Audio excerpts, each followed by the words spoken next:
conférence mensuelle de la DIRPA, une initiative qui vise à apporter la bonne information aux populations.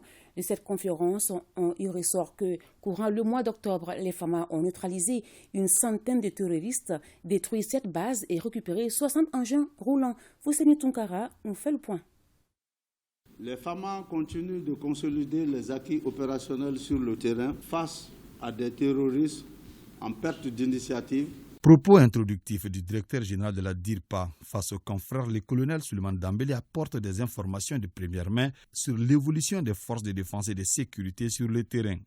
Les précisions du jour sont relatives aux activités menées courant le mois d'octobre. Au niveau du théâtre-centre de l'opération Maliko, les actions FAMA se sont résumées à la neutralisation, à la recherche, à l'exploitation des renseignements, à des actions d'opportunité, des patrouilles, des opérations à reporter, des missions de reconnaissance offensive appuyées ou non par des frappes aériennes.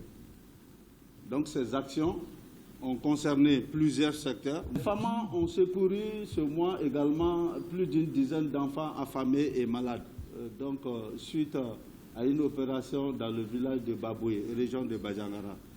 Concernant l'opération de Guélédié, commentée de toutes sortes récemment sur les réseaux sociaux pour incriminer les FAMA, la direction de la DIRPA apporte des éclaircissements. Sur la base des renseignements donnés que les FAMA se sont transportés à Guélédié, qui était vraiment un refuge terroriste, et c'est dans le cadre d'une action aéroportée que les FAMA ont essuyé une résistance farouche de la part de ces terroristes. Donc après de durs combats, il y a eu 15 terroristes qui ont été neutralisés sur place à Guélédié. Selon les informations qu'on a reçues sur les réseaux sociaux, ce n'est pas une cinquantaine d'ethnies, comme on le disait, une ethnie qui a été enlevée et assassinée. C'est 15 combattants qui ont été neutralisés sur place. Donc, dans la poursuite des renseignements, il y a un combattant qui a pu s'échapper et qui a été suivi à moto. Il est parti jusqu'au niveau d'une base. Donc, ça nous a permis aussi de découvrir qu'il y avait une autre base à côté. C'est lorsqu'il est arrivé là-bas qu'il y a eu des actions sur cette base. Et là-bas, on a pu neutraliser 2 combattants. C'était une base logistique avec une importante quantité de carburant qui ont été également détruits. Outre la localité de Guélédié, la situation sécuritaire de la région de Ménaka courant le mois d'octobre a fait couler beaucoup d'encre et de salive. Les FAMA rayonnent à Ménaka. Les FAMA font des patrouilles à Ménaka.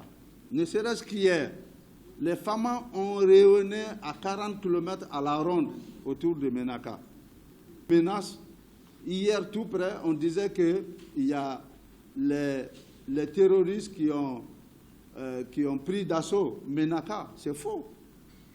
C'est des intox, c'est des tentatives de propagande, c'est des tentatives de déstabilisation des forces armées maliennes que vous, hommes de presse, vous devrez comprendre et en même temps faire savoir à la population que Ménaka n'est pas sous menace, Ménaka n'est pas sous embargo, encore moins Tessit ou Ansongo.